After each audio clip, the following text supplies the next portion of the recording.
오늘 얘기는 두 가지가 동시에 이루어집니다. 하나는 지금 중3들서부터 대학 입시가 어떻게 바뀌느냐 하는 게 일단 첫 번째 얘기고요. 두 번째 얘기는 오늘 행사 자체가 우리 소프트웨어 중심이잖아요. 그래서 소프트웨어 중심 대학들이 지금 20개가 국가에서 지정해 놓은 대학이 있어요. 그래서 그 대학에 가려면 뭘 준비해야 될까, 이렇게 해서 두 가지를 오늘 강의를 하도록 하겠습니다. 자, 일단 대입제도 개편안, 그러면 이제 크게 네 가지가 핵심이에요. 지금 전국적으로 학부모님들이 대학 입시가 바뀌었다니까 굉장히 불안해하시고, 이게 도대체 뭐가, 세상이 완전히 입시가 바뀌나 이렇게 생각하시는데 사실은 크게 바뀌는 게 없어요. 그러니까 지금 전국적으로 지금 설명회도 많이 이루어지고 하는데 불구하고 크게 이제 네 가지 정도로 이제 바뀌는 겁니다. 이 바뀌는 근거는 뭐냐면 바로 개정 교육과정 때문이에요. 2015학년도 2015 개정 교육과정이라고 하죠. 요게 바뀌면서 이 개정 교육과정이 대학 입시를 지금 틀을 그대로 가져갈 수가 없거든요. 그래서 이제 요 내용을 일단 먼저 이해를 하셔야 되는데, 제일 핵심이 첫 번째는 문이과 구분이 없어지는 거죠. 사실은 지금도 2009 개정 교육과정도 문이과가 원칙적으로는 없는 거거든요. 그런데 이걸 이제 완전히 허물어 놓은 거예요. 그래서 문이과 자체를 이제 없애놨다 하는 거고, 그래서 이제 선택 과목을 굉장히 다양하게 만들어 놓은 거예요. 그러니까 우리 대학에 다닐 적에 이제 학점제라고 하죠. 내가 원하는 과목을 선택해서 들을 수 있잖아요.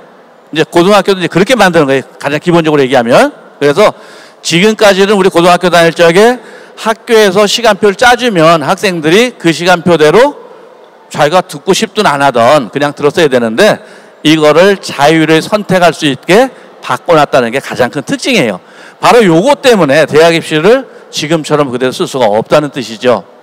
그래서 공통과목에서 1학년 때 이제 다 같이 배우고, 그 다음에 이제 2학년서부터 저기 있는 것처럼 이제 선택 과목, 진로 선택 이렇게 해서 크게 이제 과목이 나눠집니다.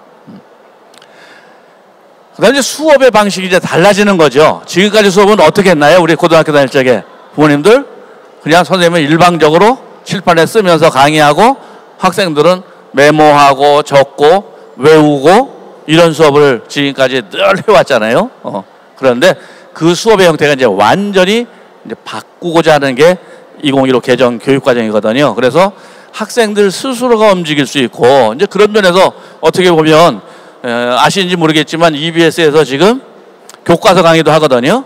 그래서 이제 일부에서는 EBS에서 왜 교과서 강의를 하냐, 그러면 선생님들 할 일이 뭐냐, 이런 얘기도 하지만 한편은 이건 이제 2015 교육과정하고 맞아 떨어지는 게 뭐냐면, 학생들이 교과에 대한 수업, 과거에 학교에서 배웠던 그런 수업은 이제 집에서 스스로도 할 수 있는 거예요.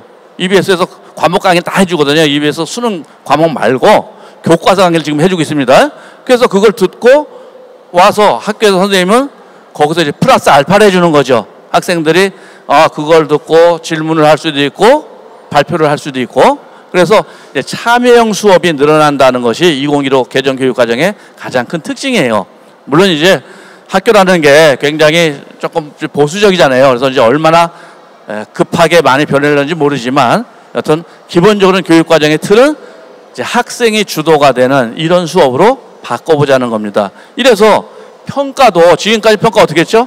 주로 무조건 외워서, 선생님이 강의한 내용을 그대로 외워서 누가 잘 맞추냐 하는 시험이 주로였다면, 이미 지금 고등학교 수업이 수행평가 위주로 이제 많이 바뀌고 있죠. 중학교는 이미 되고 있지만 고등학교도 이제 굉장히 많이 바뀌고 있거든요. 그래서 서울 같은 경우도 수행평가를 뭐 반 이상을 지금 내라. 이제 이래서 이제 대학은 또 고민이 좀 생겼어요. 왜냐하면 1학년 저 공통 과목을 내신으로 넣는 게 과연 옳으냐 하는 또 이런 문제가 생기는 겁니다. 왜냐하면 과거는 똑같이 시험을 봐가지고 1학년 성적이 나왔는데, 이제 수행평가가 워낙 비율이 많아지면 그게 주관성이 좀 많이 있을 수도 있죠. 이제 그런 고민도 앞으로 이제 대학들이 하게 되지 않을까 싶습니다. 자, 그래서 첫 번째 하고자 하는 건 뭐냐면, 수능의 비율을 늘리자는 거예요. 왜냐하면 수능이 현재 전국적으로 얼마 되시는지 혹시 아세요? 정시 비중은 약 23% 정도 되는데 그 중에 실기를 빼면 정시가 올해 2020 내년도죠. 내년도 입시에서 수능으로 뽑는 비중이 전체 모집 인원의 20%뿐이 안 되거든요.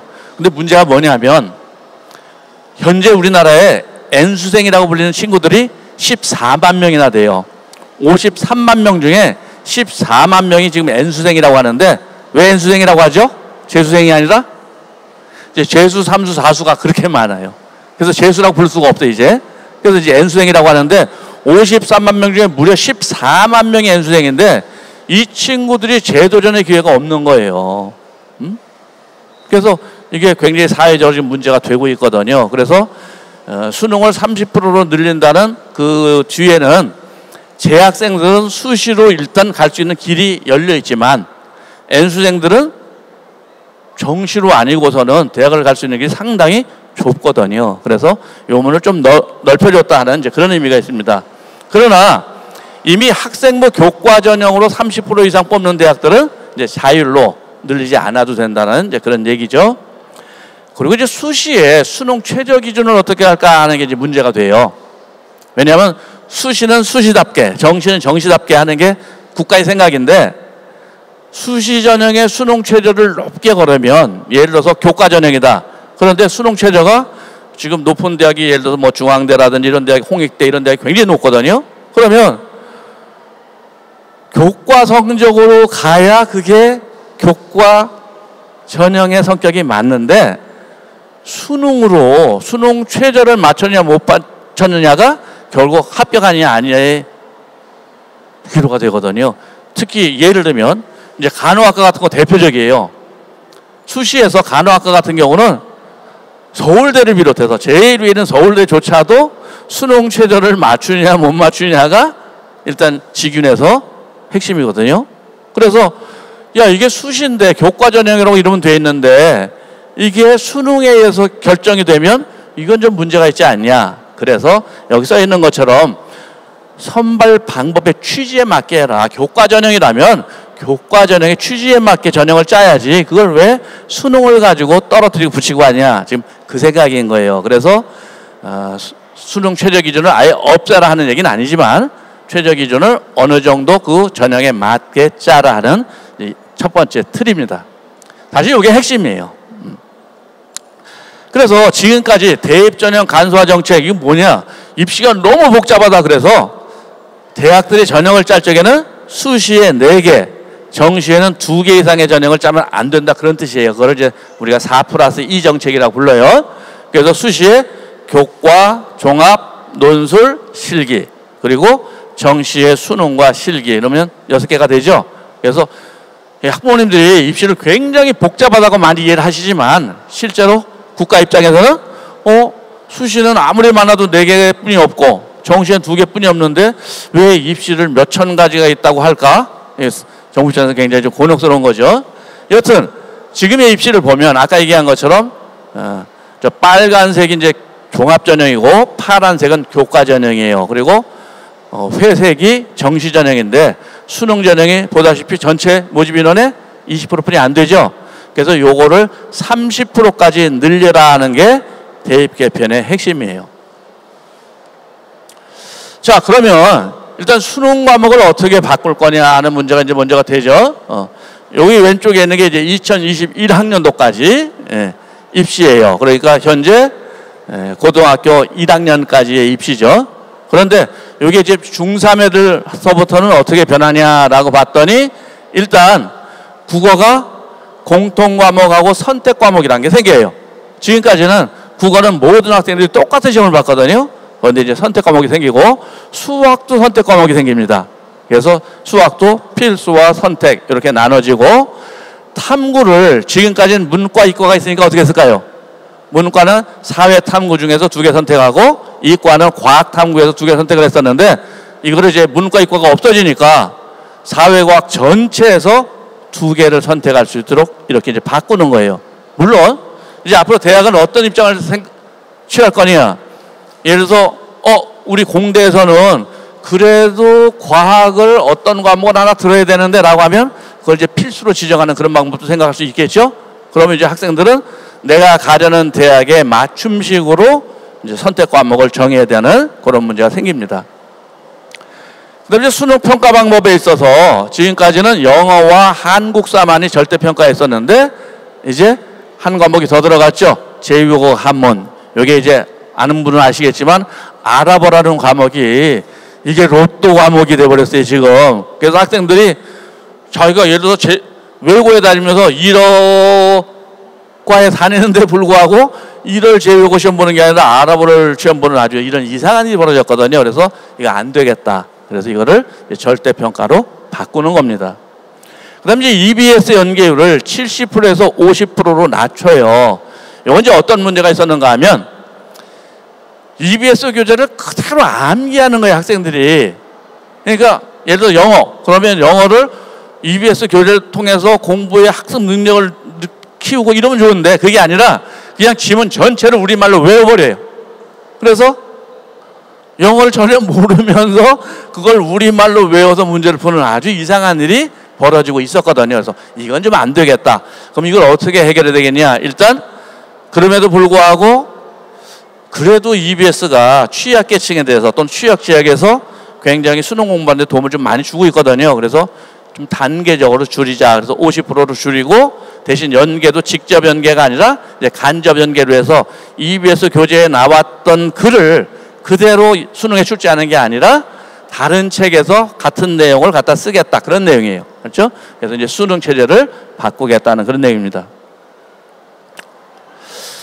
요거를 지금까지 얘기한 걸 조금 이제 우리 중3 교육과정 이런 거 이제 부모님들 잘 모르시잖아요. 그래서 설명을 하자면 저기 그림에 나와 있는 게 2015 개정 교육과정이에요. 그러면 크게 이제 교과와 창체 둘로 나눠지는데 창체는 당연히 대학 시험에는 없습니다.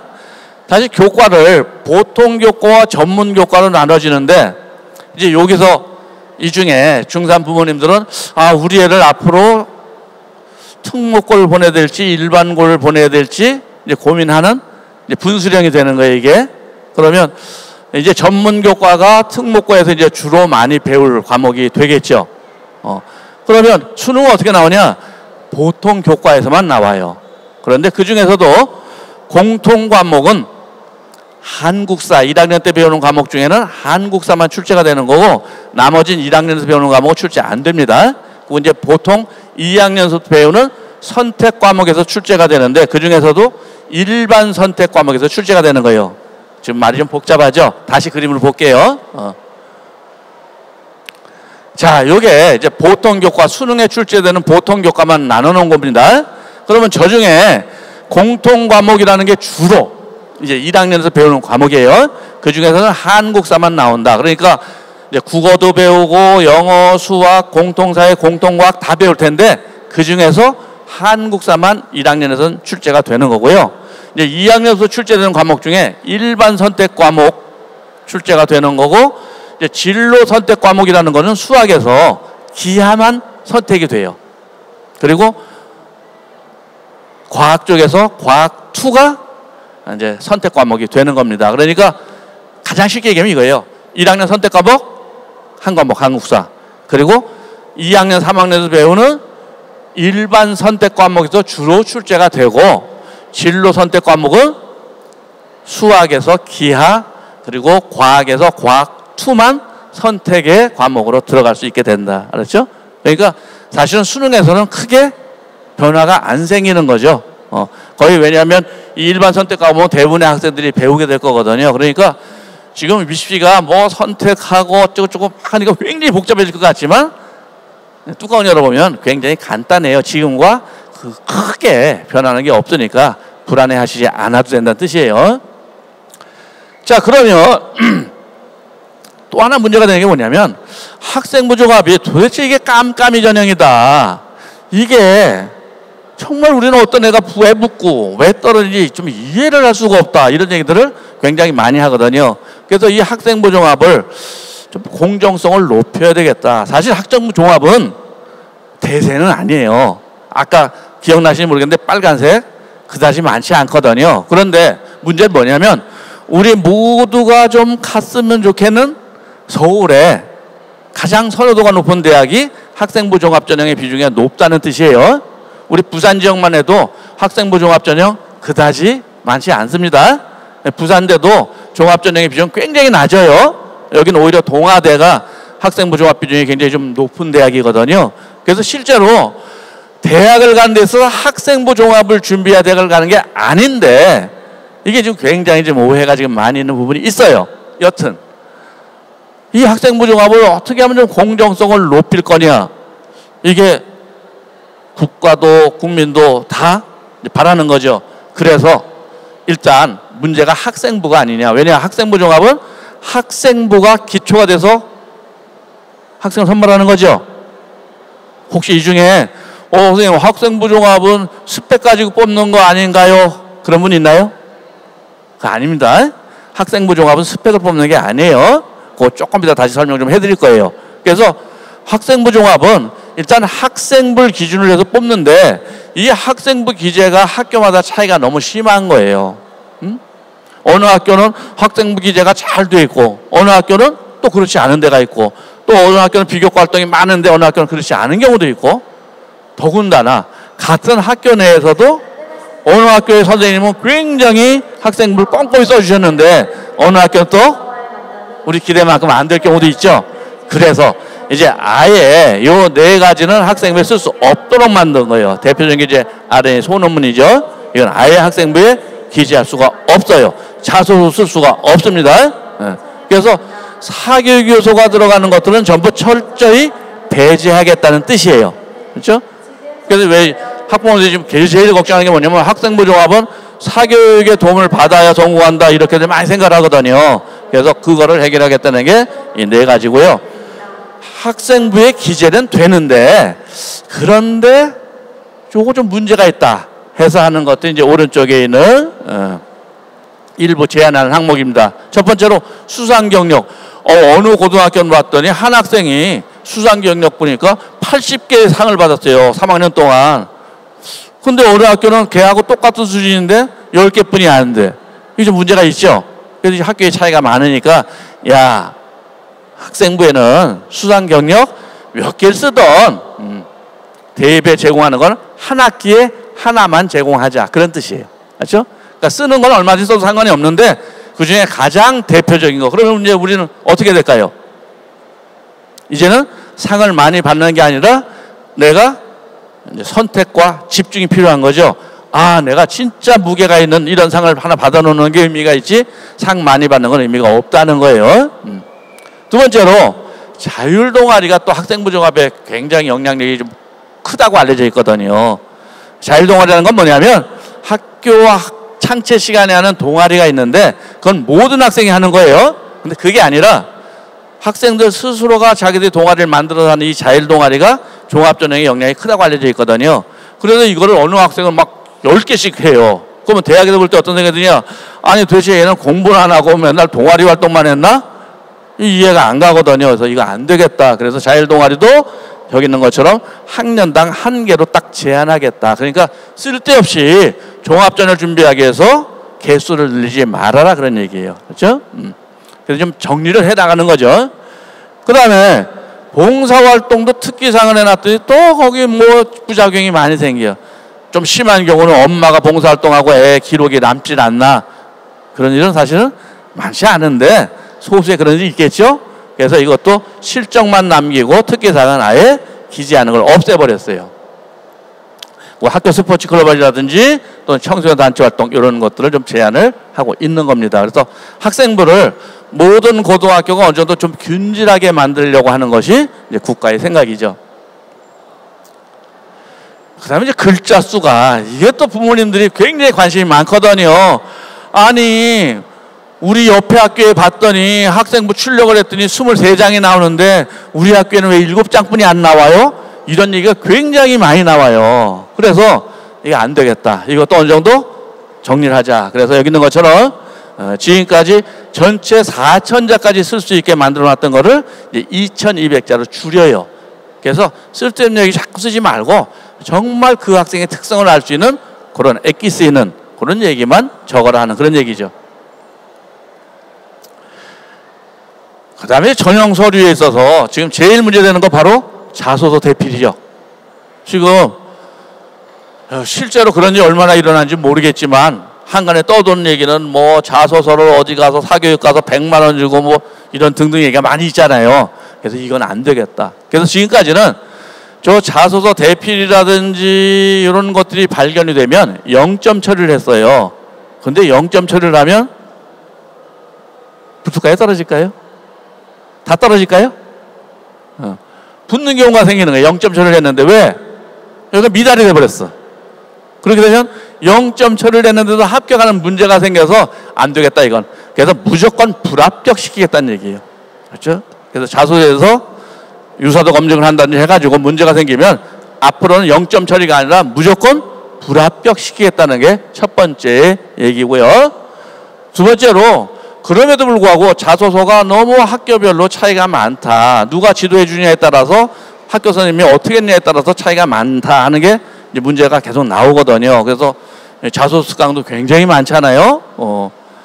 그래서 이거를 좀 공통 매뉴얼을 만들어서 누구나 정보가 없어서 나는 저애는 이 대학은 이렇게 자소서에 붙는다고 하는 걸 알고 나는 몰라서 억울하다. 적어도 이런 일 안 생겨야 되겠죠. 그래서 이제 공통 매뉴얼을 만들겠다는 뜻이고요.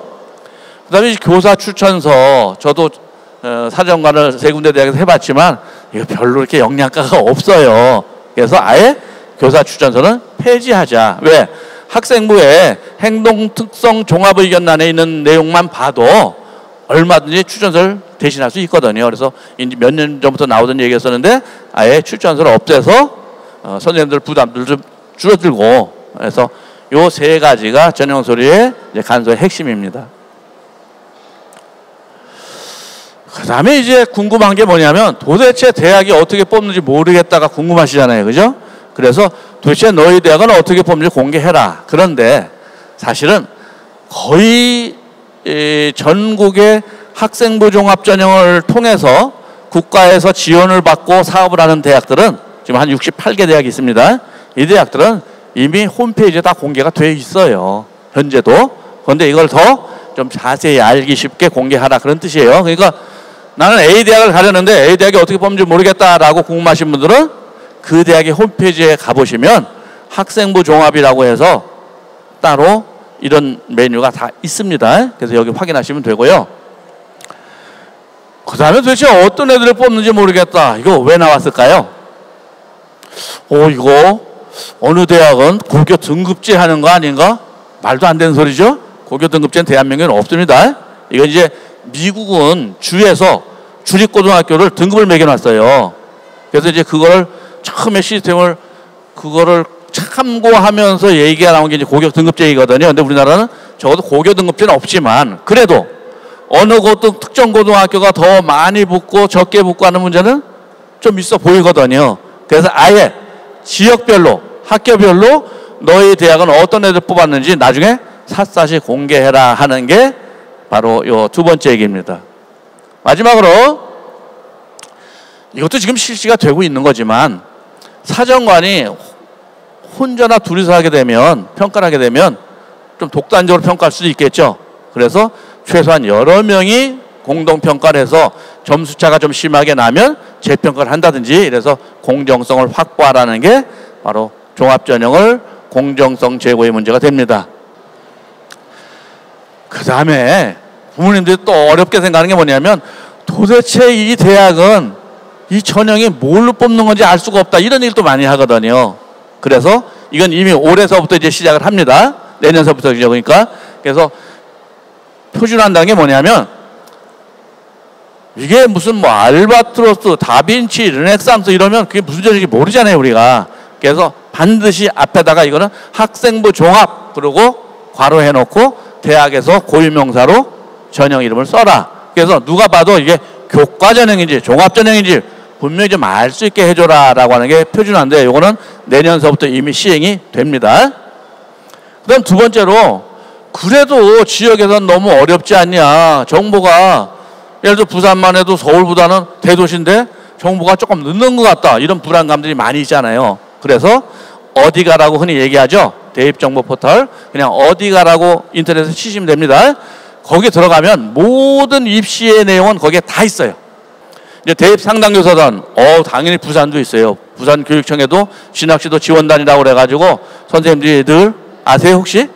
교육연구정보원에 가면 상담도 해주시고, 그리고 부산교육청의 홈페이지에 들어가면 굉장히 교육연구정보에 들어가면 정보가 잘 정리되어 있거든요. 그래서 예를 들어 면접 자료라든지 뭐 이런 거 궁금해하실 필요가 없어요. 교육청에 들어가시면 모든 입시 정보가 있다라고 생각하시면 됩니다. 그럼 이제 대입정보박람회 부산도 하죠. 지금 서울 코엑스에서도 수시 정시 때도 하고 상담도 해주고 부산도 하고 전국에 있는 대학들이 다 모여서 지금 박람회 이미 하고 있습니다. 그거를 더 확대하겠다는 뜻이죠. 자, 그러면 이제 오늘 여기 이제 소프트웨어에 대한 얘기를 우리가 들으러 왔으니까 도대체 이 전형은 어떤 전형인가를 먼저 보겠습니다. 일단 요 대학들이 국가에서 막대한 예산을 투입을 해서 키우는 대학들이에요. 그래서 이제 2019년 아직 발표 안 했지만 더 늘어납니다. 그러면 이제 부모님들이 관심은 그예요. 제가 보니까 초등학교나 중학교에서 우리 애는 내신에도 별로 관심이 없고 수능에도 관심이 없는데 소프트웨어 쪽엔 상당히 좀 관심이 많다. 이쪽은 뭔가 될 만하다라고 생각을 한다면 이제 이쪽으로 갈 수가 있는 거죠. 왜냐하면 특기자 전형 같은 경우는 내신하고 수능이 거의 영향력이 없어요. 그냥 그 특기 자체로 뽑는 게 특기자 전형입니다. 그래서 이제 보면 일단 학생부 종합 전형을 뽑는 대학들이 있어요. 자, 지금 소프트웨어 중심 대학에 두 가지로 학생을 뽑아요. 하나는 학생부 종합 전형을 뽑는 거고 하나는 특기자 전형을 뽑는 거예요. 혹시 뭐가 다른지 아세요? 학교 안이 아니라 밖에 나가서 활동한 실적을 가지고 뽑는 거는 특기자 전형, 학교 안에서 활동한 것만 갖고 뽑는 건 학생부 종합 전형. 구분되셨나요? 요걸 구분을 잘 하셔야 돼요. 그러면 먼저 보는 건 학생부 종합 전형을 뽑는 대학들입니다. 쭉 봤더니 보세요. 1단계는 다 서류로 2단계 뭐예요? 면접으로 뽑죠. 왜냐면 학생부만 가지고 뽑을 거니까 이건 실적이 필요가 없어요. 그래서 학교 생활 내에서 어떻게 했냐? 자, 이런 대학들이 있습니다. 여기에 비해서 자, 이제 학생부 종합도 먼저 설명할게요. 그럼 학생부 종합이 지금 21%, 아까 정시가 20% 했었죠. 그럼 학생부 종합이 조금 더 많죠. 사실은 가장 많이 뽑는 건 뭔지 아세요? 대학에서 교과 전형이에요. 자, 보면 종합 전형은 어떤 뜻이냐면 얘가 뭘 했느냐 결과를 가지고 뽑는 게 아니고 얘가 뭘 했느냐를 가지고 뽑는 거고 네가 얼만큼 지금 잘했는데를 가지고 뽑는 게 아니라 앞으로 너 이 정도라면 앞으로 이만큼 잘할 수 있을 거야. 미래를 보고 뽑는 전형이에요. 자, 정리하면 특기자 전형은 결과를 가지고 뽑는 거예요. 너 얼만큼 했느냐 이미 네가 성장이 되어 있어야 되는 거예요. 그런데 종합 전형은 그게 아니라 너 앞으로 얼만큼 클 가능성이 있을까?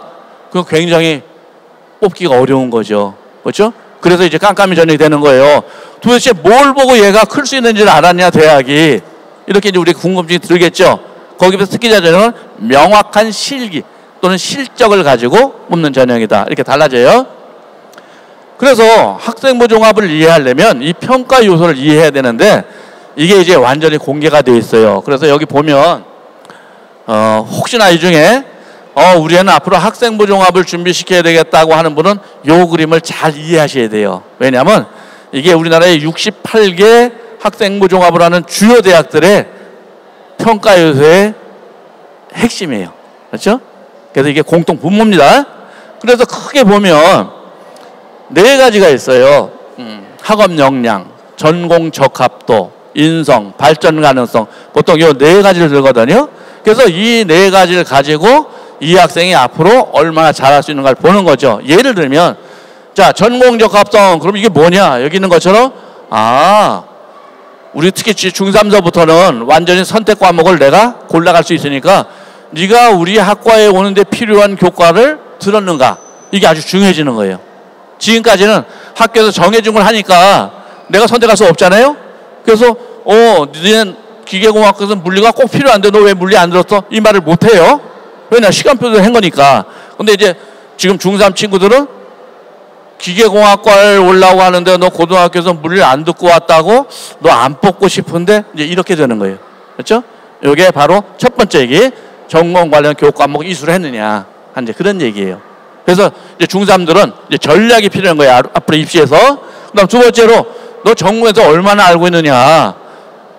예를 들어서 경제학과, 경영학과 구분도 못하는 친구 많거든요, 우리 주위에.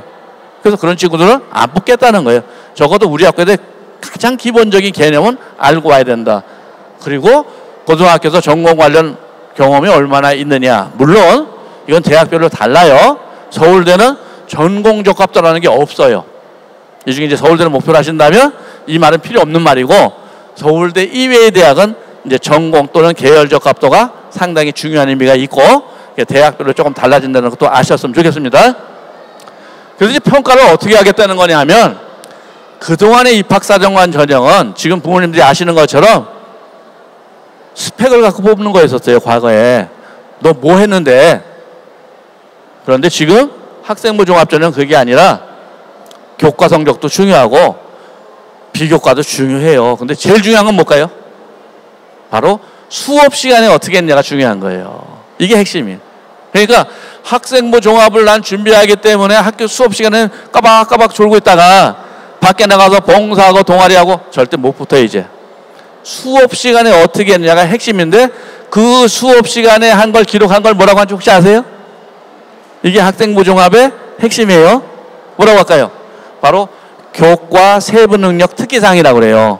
이게 이제 교과 담임선생님들이 다 써주는 건데, 이게 학생부 종합전형의 핵심입니다. 그러니까 학생이 수업 시간에 뭔가 활동하지 않고는 종합전형에 붙을 수 없는 건데, 불행하게도 많은 친구들이 수업 시간에는 딴짓하고 있다가 뭐 밖에 나가서 활동해서 대학을 붙겠다, 이런 친구들이 많거든요. 그러니까 우리 주위에 가만히 보세요.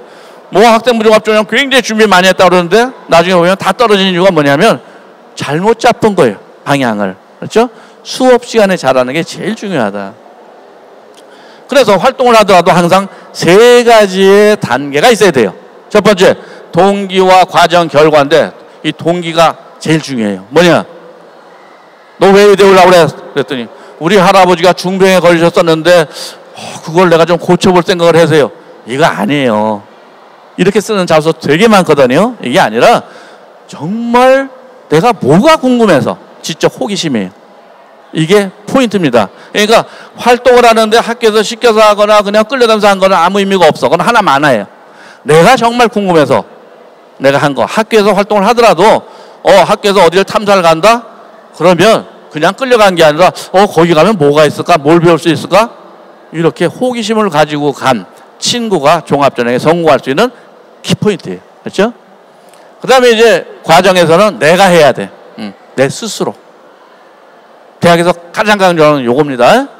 그리고 결과로 얼마나 어마어마한 상을 받았냐가 아니라, 그래서 네가 얼마나 커졌는데, 전하고 뭐가 달라졌는데 요걸 보여주세요. 그런데 이걸로 끝나면 안 되고, 이제 내가 전부 다 달라졌으면 어떤 생각이 들까요? 이제 새로운 지적 호기심 생기겠죠. 여기까지 자소서에 써줘야만 대학에 합격할 수 있는 거예요. 그렇죠? 그래서 이런 것들이 다 이제 기록에 남아야 된다. 자기소개서 양식이 중3서부터 바뀝니다. 이제 올해 1학년까지는 그대로 갈 것 같고요.